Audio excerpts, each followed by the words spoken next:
दुनिया के सारे साधन कर लीजिए, दुनिया के सारे सुख अपने पास एकत्रित कर लीजिए, दुनिया की सारी दौलत आपके पास में एकत्रित कर लीजिए, पर अंत जब व्यक्ति हॉस्पिटल में पड़ा होता है, वेंटिलेटर पर पड़ा होता है, तो वो दौलत सब अटैची भरी की भरी रह जाती है।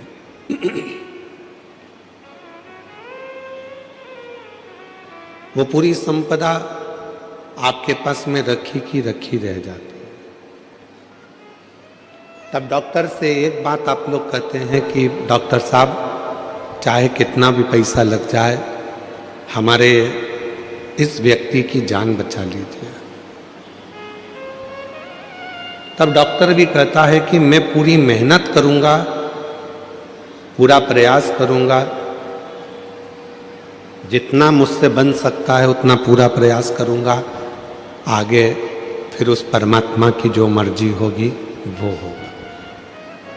मतलब डॉक्टर भी जानता है कि मुझसे भी बड़ा एक डॉक्टर और है जो ऊपर से अपनी लीला करता रहता है। अगर उसने अपना डमरू बजा दिया तो पक्का है कि इसकी जान बच सकती है।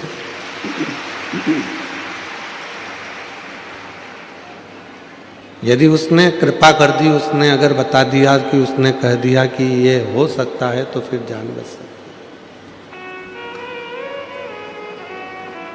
और तेरी कृपा बिना ना हिले एक भी अणु, लेते श्वास तेरी कृपा से ननु तनु।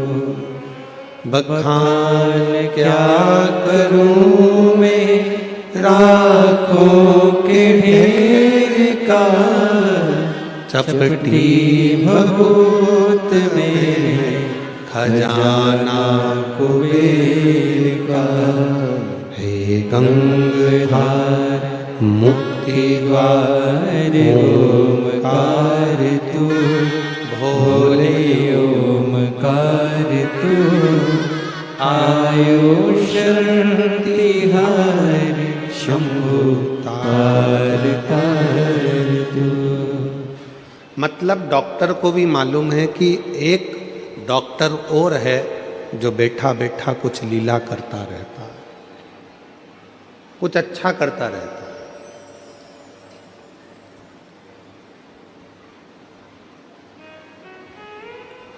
हम एक निवेदन आप लोगों से करें, मुंबई जैसी सिटी में आप लोग रहते हैं, बहुत बड़े शहर में रहते हैं, आपसे केवल इतना जरूर कहेंगे कि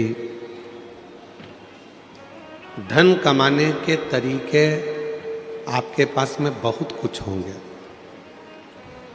और दुनिया भी आपको धन कमाने के तरीके सिखाएगी।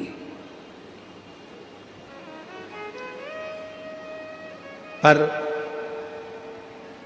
धन बढ़ाने के तरीके तो बहुत होंगे आपके पास में, पर उम्र बढ़ाने का कोई तरीका तुम्हारे पास में नहीं होगा। कोई तरीका तुम्हारे पास में उम्र बढ़ाने का नहीं है।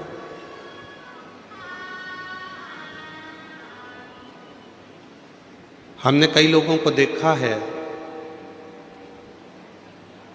पूरी जवानी उनकी कमाने में निकल गई और एक मकान बनाया उनने जोरदार, और विचार करा कि इस मकान में अब मेरी जिंदगी अच्छे से निकलेगी, तो बुढ़ापा ऐसा आया कि पलंग ने पकड़ लिया उसको।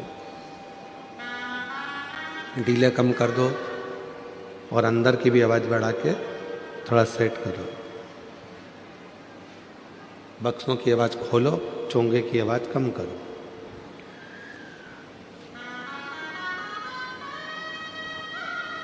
एक समय जब व्यक्ति अपनी पूरी जवानी झोंक देता है, पूरी जवानी लगा देता है, और जवानी को लगाने के बाद उसका एक अवस्था बुढ़ापे की आती है, एक अवस्था। और उस बुढ़ापे की अवस्था में वो सोचता है कि अब मैंने कमा कर ये मकान बना लिया, अब मैंने ये घर बना लिया, अब मैंने फैक्ट्री बना ली, इसका सुख मैं भोगूंगा। पर जब दांत होते हैं तब चने नहीं होते हैं, और जब चने होते हैं तब दांत नहीं होते।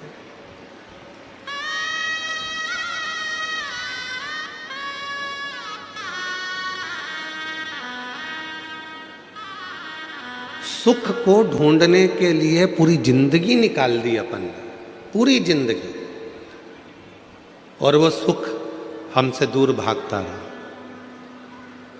वो सुख मिला नहीं, वो सुख प्राप्त नहीं हुआ।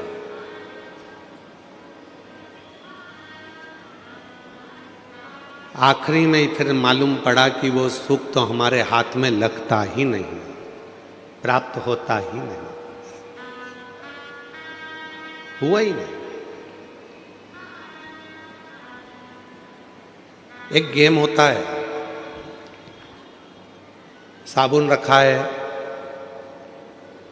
शैम्पू रखा है, सर्फ की थैली रखी है, बिस्कुट रखा है, बहुत सारा सामान सामने रखा है। उसको रिंग दिए जाते हैं, 10 रुपए के 5 रिंग। उस रिंग को फेंकोगे, जिसमें चले गया वो तुम्हारा हो गया।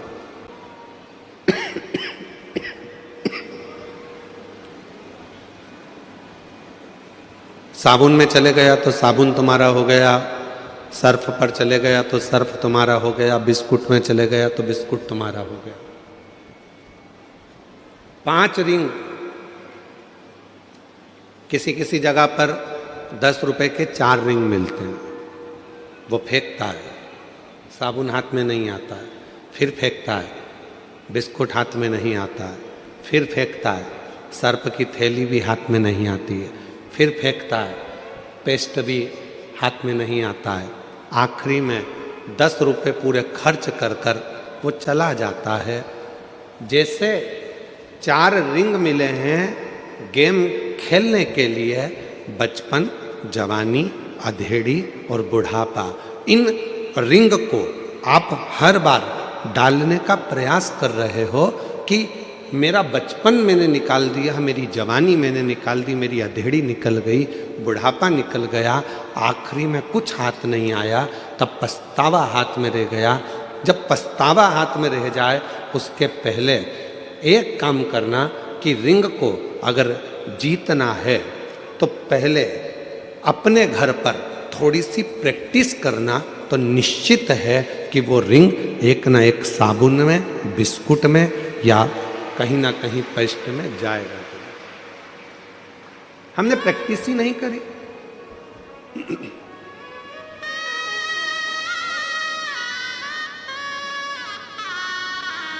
जीवन खत्म हुआ तो जीने का ढंग आया, जब सम्मा बुझ गई तब महफिल में रंग आया। जीवन पूरा चले गया तब लोगों को समझ में आया कि मैंने पूरी जिंदगी गंवा दी, केवल शिव को एक लोटा जल ना चढ़ा पाई। पूरा जीवन निकाल दिया, मैंने भगवान की भक्ति ना कर पाई।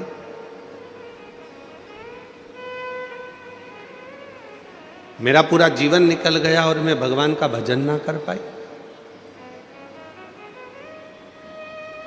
मेरी जीजियों, मेरी मुंबई के जीजाओं, मेरी मुंबई की बेटियों, बेटाओं, मेरे बुजुर्ग माँ बाप, आप सबको मैं एक बात कहूँ अपनी इस व्यासपीठ से कि दुनिया में आपके बराबर कोई किस्मत वाला नहीं है जो शंकर की भक्ति में तल्लीन बैठे हुए हो।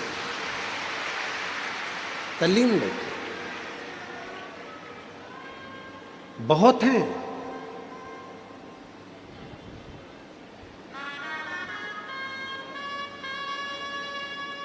लोग कहते हैं बंबई माया नगरी है, पर आज हम सिद्ध कर कर जा रहे हैं बंबई बाबा नगरी है।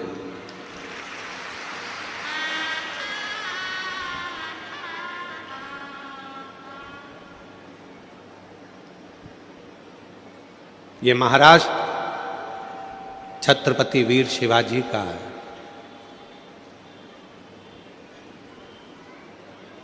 ये मुंबई, जिस मुंबई पर एक आवाज पर पूरा हिंदू एकत्रित हो जाता था, ये मुंबई पूरा बाला साहेब ठाकरे जी का है। बाला साहेब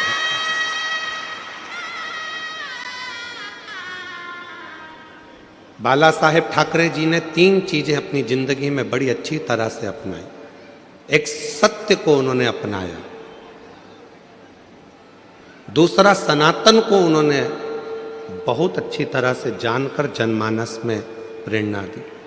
और तीसरे नंबर पर बाला साहेब ठाकरे जी ने भगवा को घर घर तक पहुंचाया। वो बाला साहेब ठाकरे जी।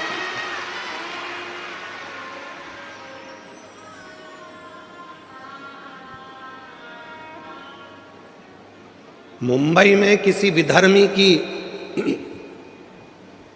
महाराष्ट्र में किसी विधर्मी की निगाहें ऊपर नहीं होती थी जब बाला साहेब ठाकरे जी का एक हुक्म हो जाता था। जब हाथ में भगवा लेकर जब बाला साहेब ठाकरे जी अपनी हुंकार भर देते थे सिंह जैसी, तो सब अपने अपने बिल में जाकर घुस जाते थे। वो गर्जना बाला साहेब ठाकरे जी की थी। वो गर्जना बाला साहेब ठाकरे जी की थी।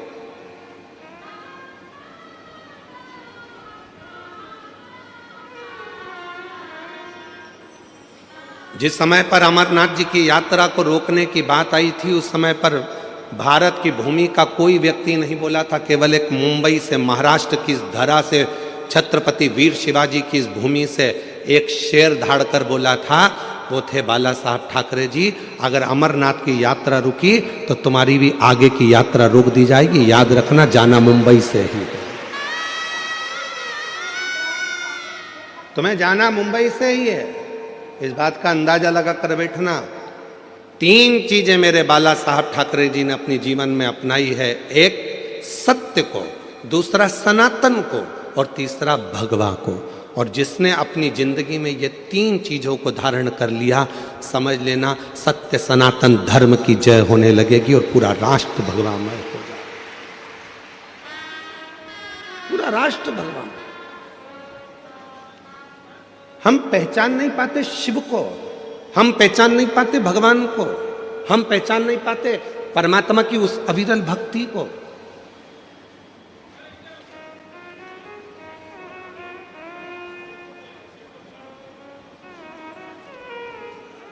मेरी जीजियों, आप जब शंकर जी के मंदिर में 1 लोटा जल लेकर जाती हो तो केवल वो जल नहीं रहता, आपका विश्वास रहता है। आप जब शंकर जी के मंदिर में 1 लोटा जल लेकर पहुंचती हो तो वो जल नहीं रहता, वो आपका भरोसा रहता है। जब आप शिव जी के मंदिर में 1 लोटा जल लेकर जाती हो, वो केवल भरोसा, विश्वास नहीं, आपके भीतर की शिव चरणों की दृढ़ता रहती है। आप जब शिव जी के मंदिर में 1 लोटा जल चढ़ाने के लिए जाती हो तो केवल वो शिव नहीं रहता, उस समय पर जल ग्रहण करते समय वो आपका पिता, आपका बाबुल, आपका भाई, आपका सखा, आपका मित्र और आपके दुख का हरण करने वाला शिव हो जाता है। वो शिव है। बस याद रखिएगा, हाथ में बांधने वाली घड़ी कभी कभी बंद हो जाती है।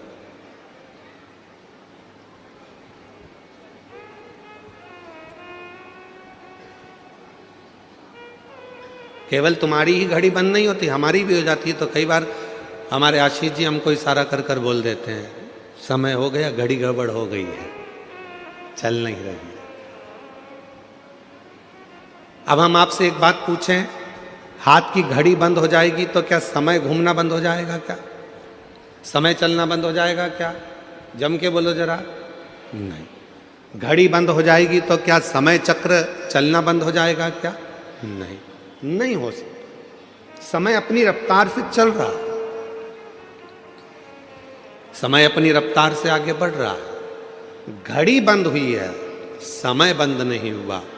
तो फिर कई लोग ऐसे भी हैं, परिवार ने धोखा दे दिया तो उन्होंने जीना ही छोड़ दिया, पत्नी ने धोखा दे दिया तो मन में आया कि अब जिंदगी बेकार हो गई, पति ने धोखा दे दिया तो लगा कि अब जीवन ही बेकार हो गया।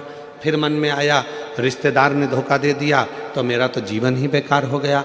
एक कंपनी में जॉब कर रहा था, उस कंपनी से निकल गया तो सोचा कि अब तो मेरी पूरी जिंदगी बेकार हो गई, अब मुझे कोई दूसरा जॉब ही नहीं मिलेगा।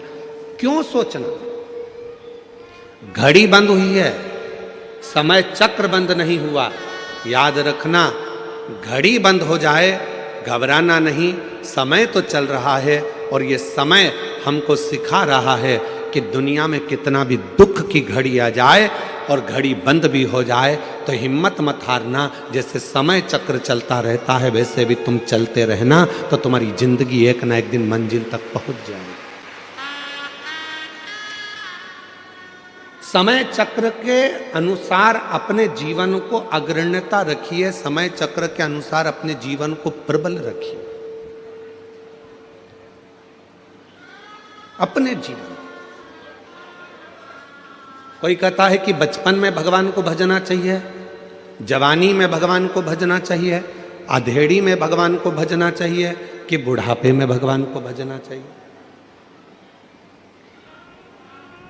बोलो रे मुंबई वाली जीजियों और मुंबई के जीजाओं, बचपन में भगवान को भजना चाहिए, जवानी में भगवान को भजना चाहिए, अधेड़ी में भगवान को भजना चाहिए, कि बुढ़ापे में भगवान को भजना चाहिए।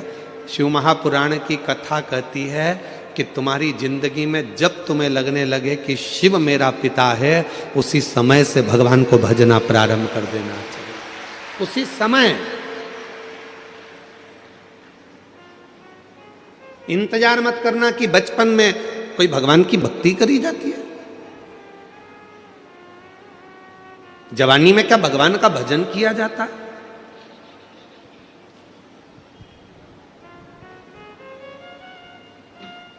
नामदेव जी महाराज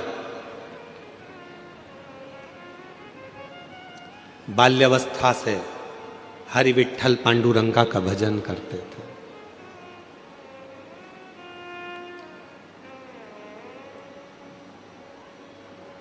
बचपन से विठ्ठल विठ्ठल विठ्ठल विठ्ठल विठ्ठल भजा। राम कृष्ण हरि जय, राम कृष्ण हरि, राम कृष्ण हरि जय, राम कृष्ण हरि। जप रहे पांडुरंगा हरि विठ्ठल के भजन में नामदेव जी महाराज इतने डूब गए थे, कुत्ता रोटी लेकर भागा तो उसके पीछे घी की कटोरी लेकर भागते थे। लोग उनको बावरा कह देते थे, शुद्ध नहीं है, बावरे हो गए। जैसे मीरा भई रे बावरी, मीरा को भी लोग बावरी कह देते थे, पागल कह देते थे, वैसे नामदेव जी को भी बावरा पागल कह देते। कुत्ते के पीछे घी की कटोरी लेकर भाग रहे हैं कि कोरी रोटी ना खा ले, घी लगा कर दूंगा। उन्हीं नामदेव जी महाराज कि झोपड़ी में आग लग जाती है, नामदेव जी को सूचना मिल जाती है कि झोपड़ी में आग लगी, तो नामदेव जी दौड़ कर आते हैं। आग धधक कर जल रही थी, नामदेव जी ने दंडवत प्रणाम करा अग्निदेव को और हाथ जोड़कर कहा, वारे हरि विठ्ठल, इतने दिन से बुला रहा था, आज इतने दिन के बाद आया। गांव के लोगों ने नामदेव जी को हिलाकर कहा, बावरे जैसी बात मत करो, तुम्हारे घर में आग लग गई है। नामदेव जी कह रहे हैं, तुम्हें आग दिखती है, मुझे विठ्ठल दिखता है, बस निगाहों का फेर है, हर जहां में वही परमात्मा दिखता है। बस निगाहों का फेर है, हर जगह में वही परमात्मा दिखता है। तुझ में मुझ में हर एक में विठ्ठल नजर आता है, ये अग्नि नहीं मुझे मेरा पांडुरंगा नजर आता है।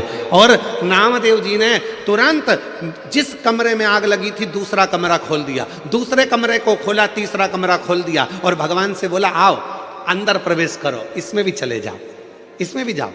और आग लगते लगते दूसरे कमरे में आग लग गई, तीसरे कमरे में आग लग गई। नामदेव जी बाहर गए, जितना सामान अंदर रखा था वो भी उठा उठा के डालने लगे। गांव के लोग सामान को बाहर निकाल रहे थे, नामदेव जी उनसे ले लेकर अंदर डाल रहे थे। गांव के लोगों ने कहा, नामदेव आग लगी है। नामदेव जी बोले, आग नहीं, विठ्ठल आया है, विठ्ठल। चोक पुराओ माटी आज मेरे पिया। आज मेरा विट्ठल आया है, पांडुरंग आया है। वो गीत जो आप लोग हमेशा गुनगुनाते रहते हो। आप तो मुंबई जगत के लोग हो और फिल्मों से आपका नाता है, तो आपको स्मरण में आना चाहिए, बहारो फूल बरसाओ मेरा महबूब आया। आज मेरा हरि विट्ठल आया, अग्नि के रूप में आया, अग्नि के स्वरूप में आया। गांव के लोगों ने गादी निकाल ली थी, कम्बल निकाल लिया था, रजाई निकाल ली थी, नामदेव जी ने सब ले जाकर डाल दी। और डालने के बाद गांव के लोगों ने अब देखा पूरा घर धधक कर जल रहा था। अब क्या उड़ेगा नामदेव, ठंड पड़ रही है इतनी तेज, क्या करेगा नामदेव। इतने में गांव के लोगों ने कह दिया, अपन ने तो निकाला था कंबल, अपन ने निकाली थी दरी, अपन ने निकाली थी गादी, इसने सब डाल दी, इसलिए अब इसको रात को कोई भी ना तो दरी देगा, ना कंबल देगा, ना गादी देगा, इसको ठंड में कुकड़ने दो, ठंड में कांपने दो। नामदेव जी महाराज एक पेड़ की छांव में सो गए। ठंड लग रही थी बहुत तेज, कुकड़ कर सो रहे थे। मेरे हरि विट्ठल ने विचार करा, इसने मुझे अग्नि के रूप में भी देख लिया और कहा कि मेरा हरि विट्ठल आया, तो मुझे तो अदा करना पड़ेगा अपना फर्ज। मेरे हरि विट्ठल ने, गांव के लोग तो चले गए और मेरे हरि विट्ठल ने नामदेव जी का जो मकान जला था उसी मकान को इतना जोरदार बना दिया और उसमें नामदेव जी को ले जाकर रात की रात में सुला भी दिया। सवेरे गांव के लोगों के नेत्र खुले, गांव के लोगों ने विचार करा, चल कर देखो नामदेव जी की हालत क्या है। जो नामदेव जी को देखने गए तो आम के पेड़ के नीचे नामदेव नहीं थे, मकान के अंदर डनलप का सुंदर गद्दा था, मखवल की रजाई थी, मखवल का तकिया था, खूब आराम से नामदेव जी सो रहे थे। नामदेव जी को जगाकर गांव के लोगों में से एक बहुत धनिक व्यक्ति था, पैसे वाला व्यक्ति था, उसने नामदेव जी को जगाकर पूछा, नामदेव ये बता, ये मकान किसने बना दिया रात की रात में। नामदेव जी बोले, मेरे रिश्तेदार आए थे। अच्छा, ये गादी भी उनने, हाँ, तकिया भी उनने, हाँ, रजाई भी उनने, हाँ। तो उसने कहा, नामदेव इतना जोरदार मकान तो हमने कहीं नहीं देखा, तेरे रिश्तेदार से कह के एक मकान मेरा भी बना दे। नामदेव जी ने कहा, लगा आग, लगा आग। कोई आग लगा के बस्ती बसा लेता है, कोई आग लगा के बस्ती बसा लेता है, कोई वीराने में भी दीप जला लेता है। वो श्री हरि विट्ठल के परम भक्त हैं नामदेव, जो हर जगह पर भक्ति के बल पर उस हरि विट्ठल का दर्शन कर लेते हैं। ये उनके ऊपर हरि विट्ठल की कृपा है, दया है।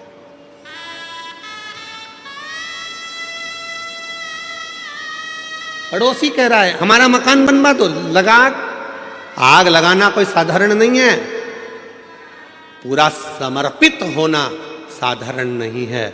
मेरी जीजियों, कई लोग ऐसे हैं संसार में जो 3 बार 4 बार 5 बार पशुपति व्रत कर लिए, 5 बार प्रदोष कर लिया, 4-6 बार सोमवार के व्रत कर लिए, उसके बाद भी शिव जी सुनते नहीं हैं। तो उसके मन में आता है, बाबा मेरी सुनते नहीं है। क्यों नहीं सुनते?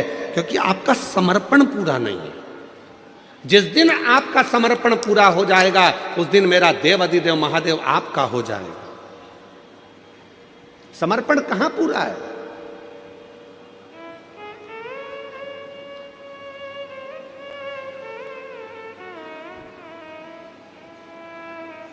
एक पत्र है,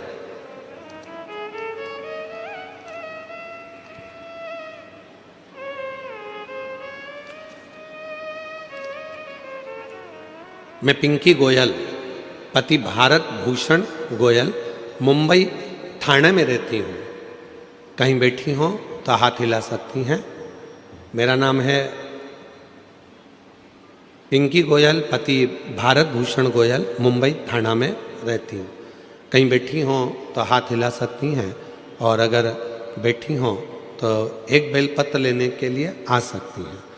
मेरा बेटा चिराग गोयल 6 साल से सीए फाइनल का एग्ज़ाम दे रहा था, लेकिन हर बार कुछ नंबर से रह जाता था। तब आपके कहने पर मैंने 2 बार पशुपति व्रत किया और हम एक बार सीहोर गए। बाबा, आप कहते हो कि कुबेरेश्वर धाम जाने पर 3 महीने में ही मनोकामना पूरी हो जाती है, लेकिन बाबा ने मेरी 2 महीने में ही मनोकामना पूरी कर दी और मेरा बेटा सीए बन गया। मैं बाबा को प्रणाम करने के लिए आई। फिर मैं दोबारा सीहोर गई और 2 महीने में ही मेरे बेटे की सगाई भी हो गई। गुरुजी, मेरा बड़ा बेटा अंशुल गोयल भी आपका भक्त है और आपकी कृपा से बेटे ने कनाडा में पीएचडी पूरी की है और अच्छी जॉब भी मिल गई है, शादी भी हो गई है। मेरे बाबा का जितना गुणगान करूं उतना ही कम है। बाबा इसी तरह हमारे पूरे परिवार पर और पूरे देश पर अपनी कृपा बनाकर रखें, यही शिव की कृपा। विश्वास था, पक्का था, मन में यह विश्वास था कि पशुपति व्रत करूंगी, मेरा काम होगा। मन में यह विश्वास था कि सीहोर जाऊंगी, कुबेरेश्वर धाम पर जाकर कंकर शंकर पूजन करूंगी, रुद्राक्ष लाऊंगी, मेरा बाबा मुझे संभाल लेगा। जब विश्वास है तो परमात्मा है, अगर विश्वास ही नहीं तो परमात्मा कहां से होगा? भरोसा ही तो परमात्मा है। आप इतनी संख्या में आए हो, इतनी संख्या में आप लोग आए हो। आप में से कई माताएं ऐसी हैं जिनको पूरा भरोसा है। आप में से कई मेरे जीजा ऐसे हैं जिनको पूरा भरोसा है। आप में से कई बेटा बेटी ऐसे हैं जिनको पूरा भरोसा है। आप में से कई बुजुर्ग ऐसे हैं जिनको पूरा भरोसा है कि मैं कल्याण में इस मीरा रोड पर कथा सुन रही हूं, भयंदर में बैठकर, मुंबई में बैठकर, वहां की मिट्टी अगर मेरे शरीर पर लगेगी और यह पक्का है कि मैं जो मांग कर जाऊंगी, मेरा 3 महीने में मेरा बाबा